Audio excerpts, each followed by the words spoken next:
Topik set A bilangan 2, soalan 2 bab 7 geometri koordinat.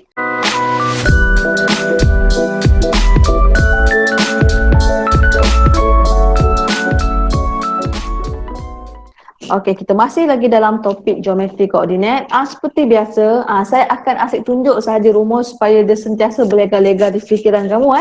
24 rumus sahaja yang diberi dalam peperiksaan dan untuk topik ini tiada rumus yang diberi. Okey, kita terus ke soalan nombor 2. Okey, soalan nombor 2. Rajah 11 menunjukkan satu garis lurus AB. Okey, cari persamaan pembahagi dua sama serenjang iaitu equation of perpendicular bisector. Okey, ya, kita kena faham apa maksudnya dahulu. Okey, yang pertama. Yang pertama bisector, perpendicular bisector ataupun serenjang dan pembahagi. Serenjang maksudnya adalah 90 darjah macam ni. Itu adalah serenjang ataupun perpendicular. Bisector ataupun pembahagi iaitu dia membahagi dua sama. Membahagi dua yang sama. Bermaksud kita nak cari garis lurus yang membahagi garis AB secara sama tetapi dan secara serenjang. Okey, contohnya kita buatlah garisan. Kita anggapkanlah ini adalah garis lurus yang berserenjang tapi bisector, perpendicular bisector sama jarak lah. Itu maksudnya. Jadi sekarang kita nak cari garis lurus ini. Okey, garis lurus yang berwarna merah. Okey, jadi macam biasa, kalau kita nak cari garis lurus, kamu kena ingat ada dua benda yang kita nak cari. Okey, boleh tak bagi tahu saya, apakah dua perkara yang penting untuk membuat garis lurus? Tolong bagi tahu saya. Untuk nak masukkan dalam persamaan Y sama dengan MX tambah C. Okey. Kecerunan dan pintasan Y. Okey, kecerunan dan pintasan Y. Okey, bagus. Kecerunan. Okey, bagus. Dan pintasan Y, C. Okey, betul. Terima kasih. Pintasan Y tu mesti kita kena ada koordinat dahulu. Okey, terima kasih. Bagus kamu. Okey, jadi nak cari pintasan Y, kita kena ada koordinat dulu. Koordinat apa? Koordinat yang melalui di atas garisan yang kita nak cari tu. Okey, tapi bila kita lihat di garisan yang kita nak buat ni, tak ada koordinat langsung. Jadi macam mana kita nak buat garis lurus? Lepas tu kita kena fikir, bisector. Bisector tu dia bahagi sama. Bila bahagi sama, titik yang bersilang di sini adalah midpoint. Kamu kena ingat. Midpoint. Jadi kita ada koordinat kat sini, 9, 0. Jadi kita ada dua koordinat, kita boleh cari midpoint. Okey, jadi cikgu pun cari midpoint. Okey, midpoint cikgu, jangan lupa rumus midpoint X1. Okey, cikgu tulislah takut kamu lupa. X2 ke X1 dulu tak ada masalah. X2 tambah X1 bahagi 2. Y2 tambah Y1 bahagi 2. Macam ni. Jadi kita tambahkanlah. Negatif 3 tambah 9 per 2. 8 tambah 0 per 2. Jadi kita akan dapat midpoint kita 3, 4. Okey. Jadi kalau dapat dah midpoint ni kat sini dapat markah dah. Jadi cikgu terus pindah kat sini.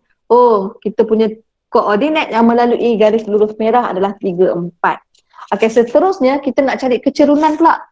Okey, kecerunan ataupun gradient. Okey, jadi kecerunan yang boleh cari dulu adalah kecerunan AB, garisan AB. Jangan lupa rumus kecerunan Y2 tolak Y1. X2 tolak X1. Jadi kita boleh pilih siapa-siapa sahaja yang nak masukkan dulu. Kat sini cikgu pilih A dulu. 8 tolak 0 per negatif 3 tolak 9. Okey. Jadi di sini kita akan dapat 3 per 2. Okey murid-murid. Okey. Sini punya kecerunan MAB adalah 3 per 2. Okey. Disebabkan garisan merah adalah perpendicular, boleh tak kamu cerita pada saya apakah hubungan M1 dengan M2 dia? Kecerunan 1 dengan kecerunan 2. Siapa nak cerita kat saya? Kalau kamu lupa ni sayang. Ingat garis lurus kita ada dua. Satu selari ataupun parallel. Satu adalah perpendicular. Encik Guru. Ya saya. gradient itu bukan ke jawapan dia 2/3, 8 bagi dengan negatif Astaghfirullahalazim. negatif 2 Betul, saya negatif pergi, lah jadi negatif 2/3. saya pergi bagi jawapan last pula kan. Okay, okay. Negatif 2/3. Okay, terima kasih. Okey. Okay, negatif 2/3. Thank you. Okay sayang, kalaulah parallel, okay ni selari ni, maksudnya M1 dia sama dengan M2. Tapi kalau perpendicular, siapa nak tolong? Cepat. Kalau perpendicular macam mana? M1 darab M2 sama dengan negatif 1.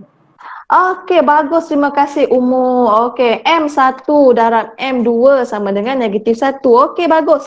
Okey, so sekarang kita andaikan kita dah ada M1.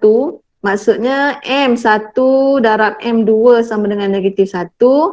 Negatif 2/3 M2 sama dengan negatif 1. Jadi kita akan dapat M2 saya 3/2. Baru jawapan tadi. Okey, 3/2.